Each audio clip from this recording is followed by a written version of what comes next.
Israel is preparing to colonise Gaza, which of course it has annihilated, facilitated from day one by Western states. As the Israeli peace activist Nimrod Flashenberg puts it today, the Israeli government is now saying clearly to the Israeli press that its policy is permanent reoccupation of the Gaza Strip. It is doing so before Trump assumes office to take the option of retreat off the table. The region to the north of Netzarim is set for settlements. Now, we already know that the IDF has publicly declared that the people of northern Gaza will not be allowed to return to their homes. This is, of course, itself unambiguous ethnic cleansing. From the very start, of course, the Israeli authorities have been extraordinarily clear about their genocidal intent.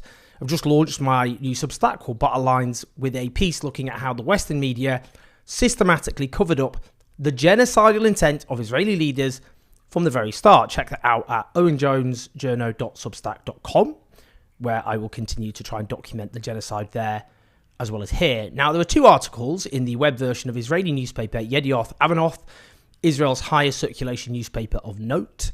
One is headlined with military outposts and tacit approval from the coalition.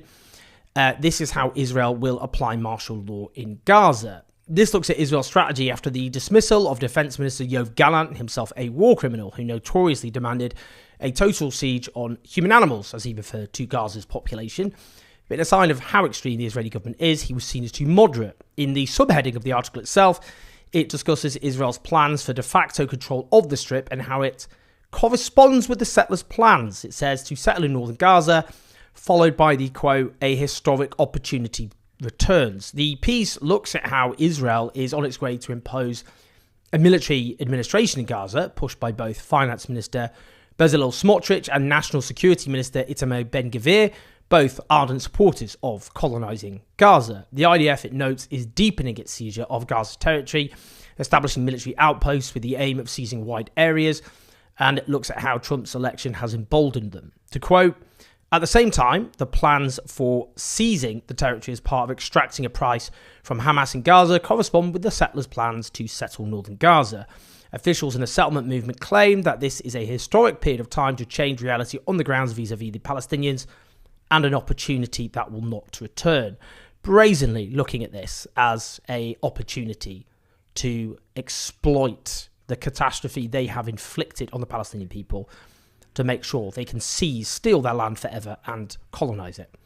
There was another article in the same newspaper entitled Cell Towers and Waterlines, a closer look at Israel's expanding foothold in Gaza. This details the infrastructure being created for a permanent Israeli occupation, referring back to parallels with the military occupation and the settlements that existed before 2005.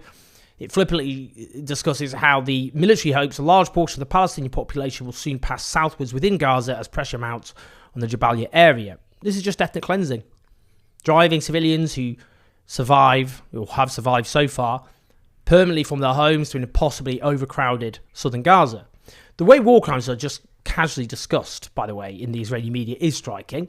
The article says originally Israel seized this chunk of Gaza because it was initially positioned as a bargaining tool, suggesting that Israel would withdraw and allow 1 million displaced Gazans to return to their homes if Hamas released roughly 100 hostages.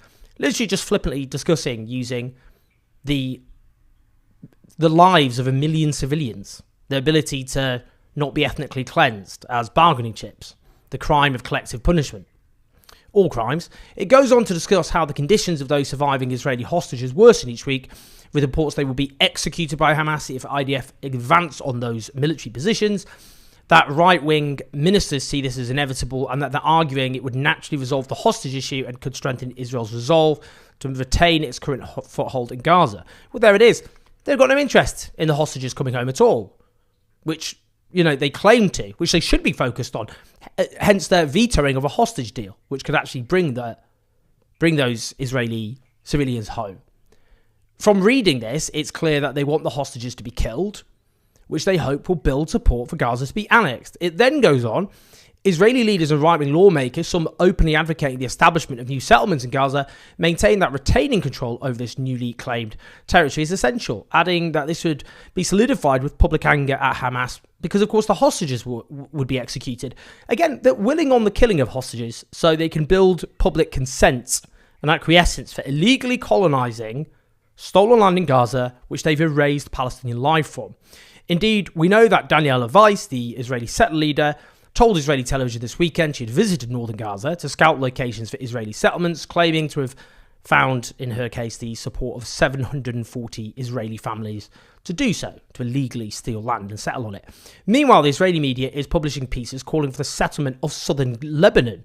Michael Fond is the former comms director of Benjamin Netanyahu. He's published a piece in the Jerusalem Post, just absurdly headlined, Southern Lebanon is actually northern Israel.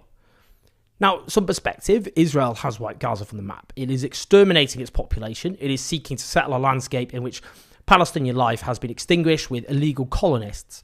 Yesterday, Philippa Greer, a human rights lawyer and head of legal at UNRWA, the UN's Palestinian agency, visited the hellscape of Gaza. And she says, a couple of minutes of crossing south from Gaza City today, beyond human and material loss, what is not as easily visible is the erasure of the markers of people's memories, of their connection to their family stories and histories, where they took their first steps, the homes they built with their own hands, all being taken away from them daily. The lost people of